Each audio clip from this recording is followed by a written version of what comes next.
तो जो सबसे नालायक, डफर, जो कंप्रोमाइज़ करने वाला, जो मनुवादियों के हित में काम करने वाला, जो अपने ही लोगों की गर्दनें कटवाने वाला, अपनी आने वाली पीढ़ियों के बच्चों की गले कटवाने वाला कैंडिडेट होता है, जो इस हद तक नामाकूल होता है, जो इस हद तक नालायक होता है, जो इस हद तक कंप्रोमाइज़ कर देता है, उसको वो जितवा के पार्लियामेंट में, असेंबली में, लोकल बॉडीज़ में ले जाते हैं।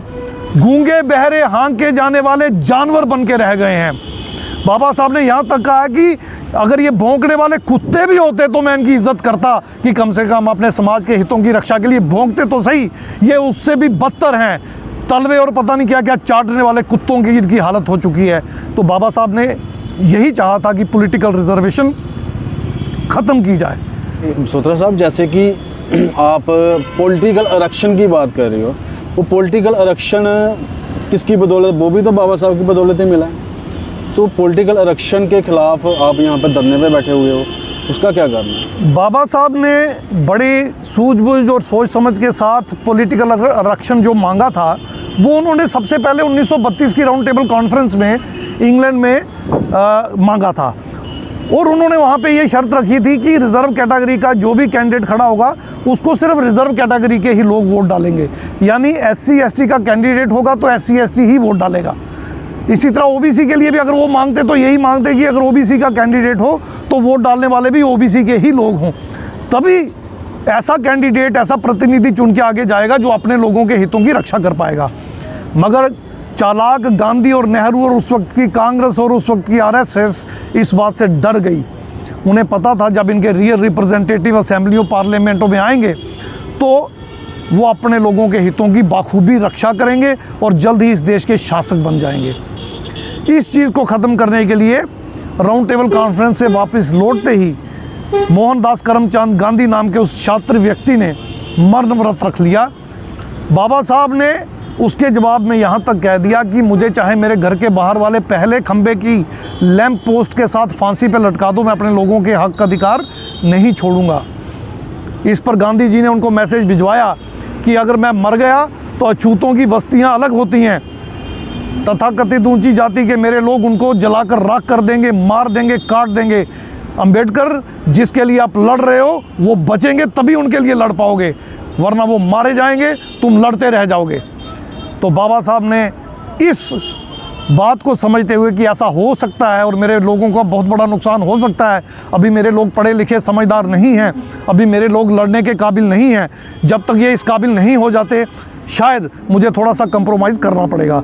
तो बाबा साहब ने गांधी के सामने उसके मरण व्रत को तुड़वाने के लिए, उसकी जान बचाने के लिए, ताकि उनके अपने लोगों की भी जान बची रहे, ये कंप्रोमाइज़ किया।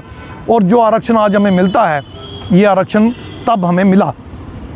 इस आरक्षण में अब क्या होता है अनिल जी, हमें समझना होगा।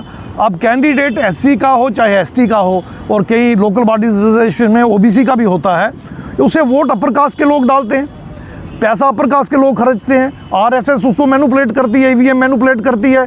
और वो क्या करते हैं, जो सबसे कमज़ोर रिजर्व कैटेगरी का कैंडिडेट होता है, सपोज 15 शेड्यूल कास्ट कैंडिडेट खड़े हैं शेड्यूल कास्ट सीट पे, तो जो सबसे नालायक, डफर, जो कंप्रोमाइज़ करने वाला, जो मनुवादियों के हित में काम करने वाला, जो अपने ही लोगों की गर्दनें कटवाने वाला, अपनी आने वाली पीढ़ियों के बच्चों की गले कटवाने वाला कैंडिडेट होता है, जो इस हद तक नामाकूल होता है, जो इस हद तक नालायक होता है, जो इस हद तक कंप्रोमाइज़ कर देता है, उसको वो जितवा के पार्लियामेंट में, असेंबली में, लोकल बॉडीज़ में ले जाते हैं।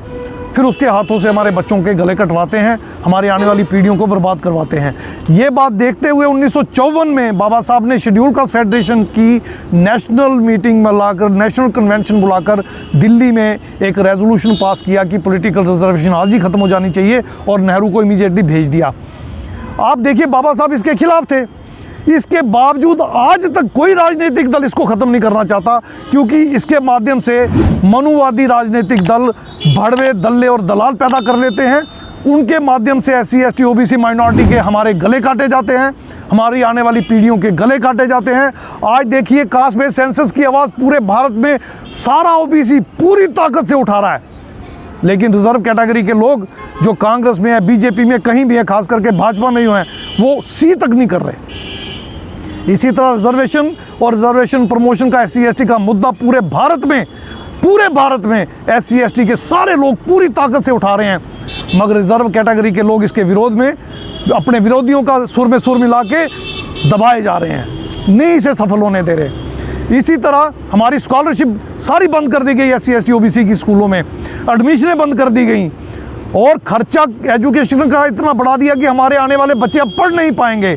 कोई MP SC/ST OBC का नहीं बोल रहा, कोई MLA कहीं नहीं बोल रहा, कोई लोकल बॉडी का कारपोरेटर, पंच, सरपंच, कहीं से कोई आवाज़ नहीं आ रही। तो मेरा ये मानना है कि ये रिप्रेजेंटेटिव नहीं है, ट्रू रिप्रेजेंटेशन नहीं है SC/ST OBC माइनॉरिटी की, ये दल्ले, बड़वे और दलाल हैं। अभी हाल ही में J&K में देखिए 2 डेवलपमेंट्स हुई हैं। OBC की लिस्ट में अपर कास्ट को इंक्लूड कर दिया गया, वेस्ट पाकिस्तानी रिफ्यूजी, आचार्य और कई कास्टें अपर कास्ट की OBC की लिस्ट में डाल दी गई। इसी तरह शेड्यूल ट्राइब में पहाड़ी स्पीकिंग पीपल के नाम पे अपर कास्ट भर दिया गया। आने वाले समय में ST और OBC की लिस्टों में सिर्फ अपर कास्ट के कैंडिडेट दिखेंगे। आप देख लीजिए, किसी रिजर्व कैटेगरी के किसी MP या MLA या कारपोरेटर ने एक बार चूं तक नहीं किया। अनिल जी, इस बात को समझ लीजिए। ये बात बाबा साहब तब समझ चुके थे, इसलिए बाबा साहब ने वो रेजोल्यूशन पास करके 1954 में ही नेहरू को भेज दिया था कि पॉलिटिकल रिजर्वेशन ख़त्म की जाए। इसके अलावा डॉक्टर अंबेडकर अन्नपूर्णा पैक्ट अगर आप पढ़ेंगे, उसमें बाबा साहब ने कहा कि जो हमारे चुने हुए लोग वहाँ जा रहे हैं इस रिजर्वेशन के माध्यम से पार्लियामेंट या असेंबलियों में, वो मुंह भी खोलते हैं तो सिर्फ जमाई लेने के लिए खोलते हैं, कहीं अपने हक अधिकार की बात करने के लिए, अपने लोगों के हक अधिकार की बात करने के लिए मुंह तक नहीं खोलते। और बाबा साहब ने अंग्रेजी में लैंग्वेज यूज़ की है, डम्ब ड्रिवन कैटल, गूंगे बहरे हाँके जाने वाले जानवर बन के रह गए हैं। बाबा साहब ने यहाँ तक कहा कि अगर ये भौंकने वाले कुत्ते भी होते तो मैं इनकी इज्जत करता कि कम से कम अपने समाज के हितों की रक्षा के लिए भौंकते तो सही, ये उससे भी बदतर हैं, तलवे और पता नहीं क्या क्या चाटने वाले कुत्तों की इनकी हालत हो चुकी है। तो बाबा साहब ने यही चाहा था कि पॉलिटिकल रिजर्वेशन ख़त्म की जाए, और वही मुद्दा आज मैंने उठाया है। हमें दल्ले, बड़वे और दलालों की कोई ज़रूरत नहीं है। अगर हम 95% हैं तो एकजुट होकर हर सीट पर अपना कैंडिडेट जितवाने की हम ताकत रखते हैं। जब पॉलिटिकल रिजर्वेशन ख़त्म हो जाएगी तब हम में एकजुटता आएगी, हम एकजुट होकर, क्योंकि तब दल्ले, बड़वे और दलाल नहीं होंगे, वो हमारी इस मूवमेंट को बर्बाद नहीं करेंगे। तब हम अपनी ताकत के साथ अपने लोगों को एकजुट करके SC/ST OBC माइनॉरिटी के लोग प्योर एक्चुअल अपनी लीडरशिप जो है, अपने सही रिप्रेजेंटेटिव जो हैं वो चुनकर पार्लियामेंट, असेंबली और लोकल बॉडीज़ में हर जगह भेजेंगे और अपने लोगों के हितों की अपने बूते पे खुद बैठकर रक्षा करेंगे। अब खुद सोचिए, अगर पार्लियामेंट हमारे सारे MP हमारे हों वहाँ पे और अपने बूते पे आए हों, तो क्या हमारे हकों पे कोई डाका डाल सकता है? नहीं डाल सकता। हमारी बच्चियों का बलात्कार करके, 6-6, 8-8 साल की बच्चियों का बलात्कार करके कोई पेड़ पे टांग सकता है?